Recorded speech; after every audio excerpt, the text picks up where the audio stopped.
2026 නව වසර ඔබේ සිතුම් පැතුම් ඉටුවන වාසනාවන්ත සුබ නව වසරක් වේවායි ප්‍රාර්ථනා කරමින් තාක්ෂණිකමය ගැටලුවක් මතු වූ නිසා කෙටි නිහඬියාවකට පසු සුපුරුදු ලෙන්ගතුකමින් ඔබට හුරු පුරුදු දිව්‍යමාන YouTube නාලිකාවෙන් යලිත් ඔබ හමුවට එන මම කපිල ඉන්ද්‍රික ගුණදාස.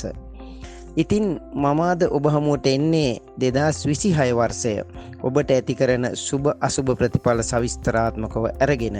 ඉතින් අපි හා එක්ව සිටි සුවහසක් ශ්‍රාවක ඔබට යලිත් ආරාධනා කරනවා අපට මතු තාක්ෂණික ගැටලුව නිසා යලිත් වරක් අපේ මේ දිව්‍යමානයේ නාලිකාව සබ්ස්ක්‍රයිබ් කර බෙල් අයිකනය ඔබ යලිත් දිගටම අප සමග රැඳී සිටින්නට එක්වන ලෙසට. මේ විශ්වය හරිම පුදුමාකාරයි. ඒ විශ්වයේ සොබාදහමේ බලය පසුගිය දිනවල අපි ඉතා හොඳින්ම අත්දැක්කා. මම විදුහල්පතිවරයෙක් නිසා මට ආසන්න උදාහරණයක් ගත්තොත් ඉතාම ලස්සනට කොරෝනා වලින් පස්සේ දිගටම අක්‍රමවත්ව පැවති පාසල් වාර සටහන 2026 වර්ෂයේ ඉඳලා ක්‍රමවත්ව කරන්න සැලසුම් කරලා තිබුණා. ඒ වුණාට බලන්න සොබාදහම ඒ සියල්ල වෙනස් කරපු ආකාරය. යලිත් පාසල් වාර සටහනේ යම් යම් අක්‍රමවත්භාවයක් ඇති වුණා. ඒ වගේම උසස් පෙළ වාගේ විභාගයක් කල් දාන්න පුළුවන් කාටද? මානව අපිට කරන්න බැරි තීන්දුව తీරන ගන්න බැරි ඒ වගේ මහා ලොකු දේවල් හරිම ලස්සනට මේ විශ්වයේ සිදු කරනවා. සෝබාදහම මොනතරම් ශක්ති සම්පන්නද බලවත්ද කියන එක අපිට මේ සිදුවෙන දේවල් වලින් හොඳටම පේනවා. මම මේ ගත්තේ ඊටාම සරල පුංචි උදාහරණ දෙකක්. උණු ජීවිත හානි, දේපල හානි වාගේ දේවල් මොහොතකින් අපි නොසිතන ආකාරයට අපේ ජීවිතයට වෙන මේ විපත්දිහා බලනකොට ඇත්තටම මේ විශ්වය මහා බල සම්පන්න බව වගේම එවන් වූ කිසියම් නොපෙනෙන බලවේගයක් විසින් අපේ ජීවිත හසුරවනවා, මෙහෙවනවා, අපේ ජීවිතේ පැවැත්ම තීරණය කරනවා කියන එක අපිට හොඳටම පැහැදිලි. අන්න ඒ තුල විශේෂයෙන් අපිට මේ ජ්‍යොතිෂය පිළිබඳ විශ්වාස කරන්න ඊටාම පැහැදිලි ලෙසම පුළුවන්කම ලැබෙනවා.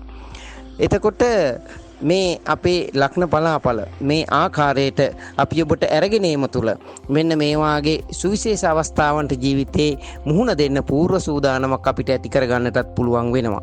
ඒ වගේම අපිට තියෙන හොඳ කාලවලදී ඒ බව හඳුනාගෙන අපේ ජීවිතයේ ඉදිරි දියුණුව අඩිතාලම සකස් කරගන්න අවශ්‍ය මම්පෙත් විවර කරගන්නත් මේ තුලින් ඉඩකඩ සැලසෙනවා. ඒ අනුව අපි ඔබට ගෙනෙන මේ 2026 සවිස්තරාත්මක ලග්න පලාපල ඉතාම හොඳින් අහලා ඒ තුලින් ඔබේ ජීවිතයේ සාර්ථකත්වයට අරගෙන යන්න පුළුවන් අවස්ථා මතු කරගන්න කියලා අපි විශේෂයෙන් ඔබෙන් ප්‍රථමයෙන්ම ඉල්ලා සිටිනවා. එතකොට අපි මේ ජ්‍යොතිෂය තුල කතා කරන සූර්ය මාස ක්‍රමය අනුව නව වසරක් නම් ඇත්තටම උදා වෙන්නේ සූර්යයා මීන රාශියේ ඉඳලා මේෂ රාශියට සංක්‍රමණය වන අප්‍රේල් මාසේ. ඒ උනාට බටහිර ක්‍රමය අනුව දෙසැම්බර් 31 වෙනිදා මධ්‍යම රාත්‍රී 12 පසු වෙනකොටම නව වසර උදා වෙනවා කියලා සලකනවා. වර්තමානයේ ලෝකවාසීන් බොහෝ දෙනා ඒ වෙනුවෙන් විවිධ උත්සව සැනකෙළි පවත්වනවා. ඒ අනුව අපේ රටෙත් බොහෝ දෙනා ජනවාරි 1 වෙනිදා අලුත් අවුරුද්දක් විදිහට පිළිගන්න අලුත් අවුරුද්ද වසරක ආරම්භක දිනයක් හැටියට සලකන්න පුරුදු වෙලා ඉන්නවා. ඒ නිසාම ජනවාරි මාසේ ආරම්භ වෙනකොටම මේ අවුරුද්දේ ලග්න පලාපල දැනගන්නත් අපේ රටේ ජනතාව උත්සුක වෙලා ඉන්නවා. විශේෂයෙන් ජනවාරි 1 වෙනිදා උදෑසන ඉර උදාව සිදුවෙන විට පවතින තත්කාල කේන්ද්‍රයත් 2026 වර්ෂ පුරාවට සිදුවෙන සුවිශේෂ ග්‍රහමාරු විනු සැලකිල්ලට ගනිමින් තමයි අපි මේ ඔබේ ලග්න පලාපල ඉදිරිපත් කරන්න කටයුතු කරන්නේ.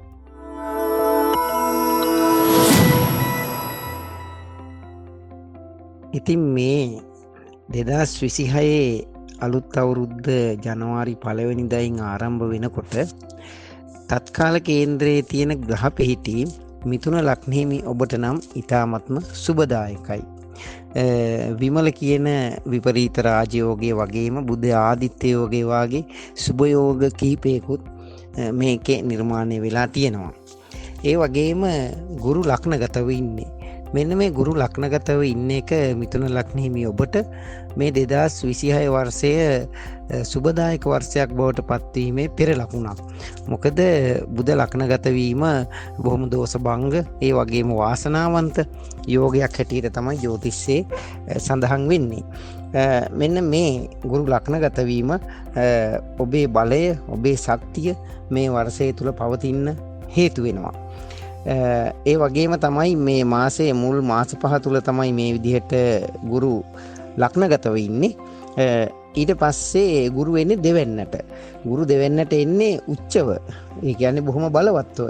එතකොට මෙන්න මේ විදිහට ගුරු උච්ච බලයෙන් දෙවැන්නට එහෙම නැත්නම් ධනස්ථානයේ නේක ඔබට ඊට ප්‍රබල ධන යෝගයක් නිර්මාණය කරනවා.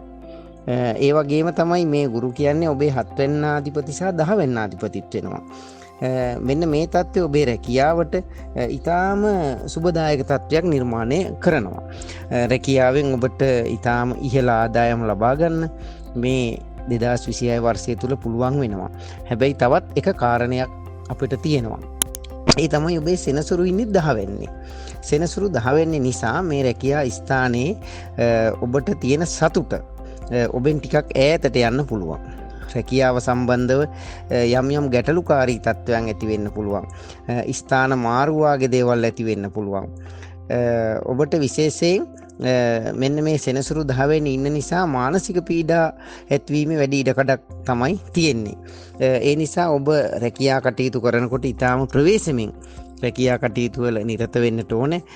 අනවශ්‍ය කටයුතු වලට කිසිසේත් සම්බන්ධ වෙන්න එපා. සතුට නැති වෙන දේවල් වලට ඔබ සම්බන්ධ නොවී හිටියට පස්සේ ඔබට මේ වාගේ ඇතිවිය හැකි ගැටලු වලින් බොහෝ වෙලාවට අත් මිදෙන්නට පුළුවන්. හැබැයි ධනය ආදායම පැත්තෙන් නම් මේ 2026 වර්ෂය ඔබට ගොඩක් හොඳ වර්ෂයක්. ඔබට ආයෝජන වලට මේ වර්ෂය හොඳයි. ඒ වගේම තමයි ඔබේ ව්‍යාපාර කටයුතු විශේෂයෙන් දියුණුවට පත් කරගන්න, ව්‍යාපාර වලින් හොඳ ආදායම් ලබා ගන්න මේ වර්ෂයේ ඔබට පුළුවන්කම ලැබෙනවා. ඒ වගේම තමයි ඔබට ඉතාමත්ම හොඳ විවාහ යෝජනා මේ 2026 වර්ෂය තුර ලැබෙනවා. ඔබ අවිවාහක නම් විවාහයක් බලාපොරොත්තු ඉන්නවා නම් ඔන්න ඔබේ ඒ විවාහ බලාපොරොත්තු මේ වර්ෂය තුල පහසුවෙන් ඉෂ්ට කරගන්න හැකියාව ඔබට ලැබේවි. පෞල් ජීවිතය තුලත් පැවතිච්ච යම් යම් ආරවුල් මේ වර්ෂයේදී ටිකක් निराකරණය වෙලා ඔබට සාමාන්‍යයෙන් පෞල් ජීවිතේ සතුටින් අරගෙන යන්න පුළුවන්කම ලැබෙනවා.